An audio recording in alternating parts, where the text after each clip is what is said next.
Vasistha continued, "He who acquires wisdom through self-enquiry and possesses the following qualifications enjoys clarity of self-knowledge, even as water becomes clear when a piece of alum is thrown into it. His mind is undisturbed by modifications.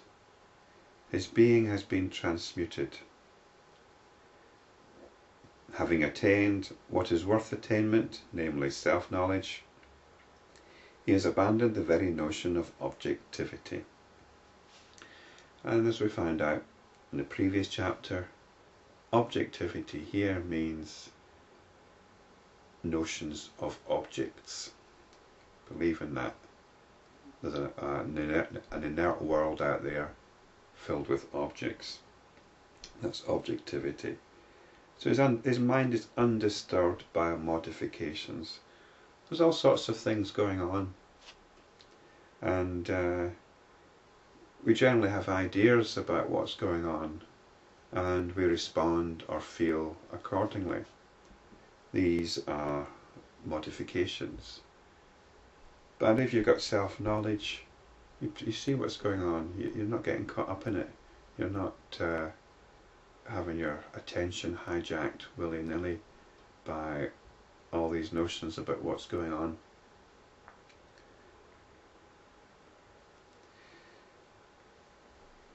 Since the seer alone sees, he does not regard any other factor as the seer subject. So this being is just caught up in the seeing, or is not constructing notions of somebody seeing an object. Notions of objects have been given up, and so therefore you've also got to give up the notion that there's actually somebody seeing the object. So there's only the seer, there's only the seeing.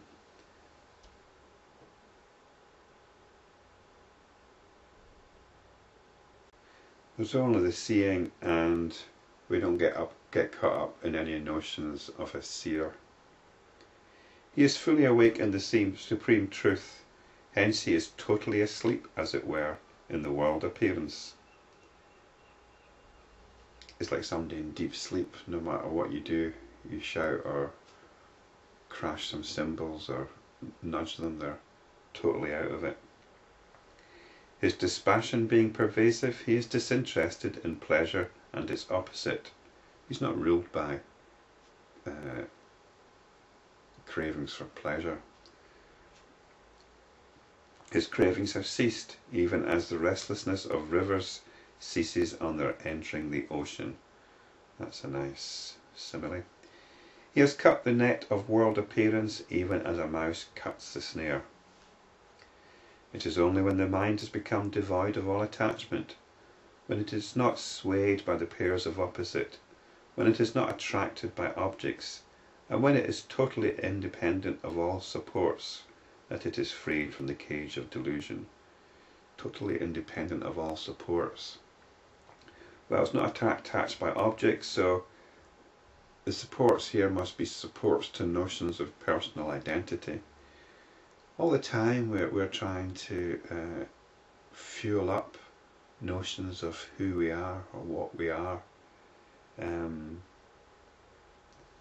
You know, we might want to look good, we might want to appear clever, we might want to appear athletic or ambitious, or just cut a certain impression, basically.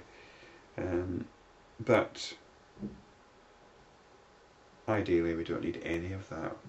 We're just content to be exactly who we are. When all doubt comes to rest, and when there is neither elation nor depression, then the mind shines like the full moon. The full moon is clear, steady, and bright.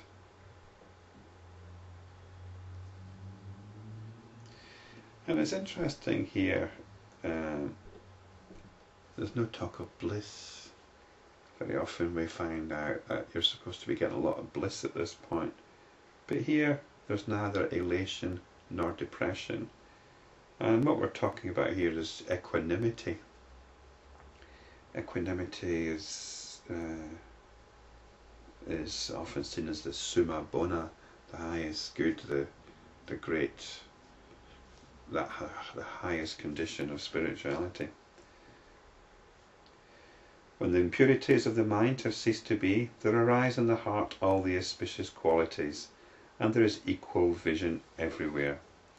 Equal vision, it means not being drawn to one thing over another. It's appreciating everything as the manifestation of supreme consciousness. In Buddhism, this is called the wisdom of equality. You're not discriminating between one thing and another. Even as darkness is dispelled by the rising sun, the world illusion is dispelled when the sun of infinite consciousness arises in the heart. Such wisdom as is capable of gladdening the hearts of all beings in the universe manifests and expands. In short, he who has known that which alone is worth knowing transcends all coming and going, birth and death. There's only one thing worth knowing, and that's the nature of your own awareness. And once you know that, it says that you've transcended all coming and going, birth and death. Well, this is a thought stream that you've transcended. You've transcended all notions of an external world, all notions of an individual ego and body, and all notions altogether. You've transcended the whole thought stream. You're not getting caught up in ideas and whatever happens to pop into your head at any particular time. Even the gods, Brahma, Vishnu, Indra and Shiva, are sympathized with and assisted by the holy ones, in whom self-knowledge has arisen through self-enquiry or direct observation. Yeah, so even the sages will be helping out the gods. In fact, there's a story about the Buddha and a dialogue he had with Brahma, and the Buddha disappeared. The Brahma was Lord of all creation, or is Lord of all creation, but somehow the Buddha escaped him. And the Buddha Brahma looked everywhere for the Buddha. He couldn't find the Buddha in all of creation. The Buddha had gone beyond creation. He was in the uncreated, the absolute. That's where he was rooted. When there is absence of egoism, there is no confusion in the mind, and when that mind functions naturally. Just as waves rise and fall in the ocean, the worlds arise and vanish. This deludes the ignorant but not the wise.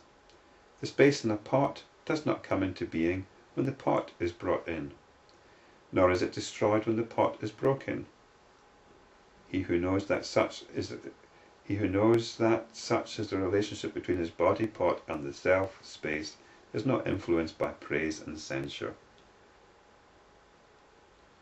Yeah, if you've got a pot, it's got space in it, you can put things into it, you can create all sorts of dishes in it, but that pot is not actually affecting the space. The space, if the pot is destroyed, the space within it isn't destroyed. And this is like consciousness, like we're pots of consciousness, and consciousness is like space here. It's completely unaffected by the pot it's in. I mean, that pot, the space might get completely filled up and all the rest of it, but you're not getting any, the space isn't being affected by it. This glamorous world appearance haunts one only as long as one does not engage oneself in inquiry into the nature of the self. When wisdom arises, delusion sets. The use of the word glamour is interesting. A glamour is like a magical spell. Hypnotic spell.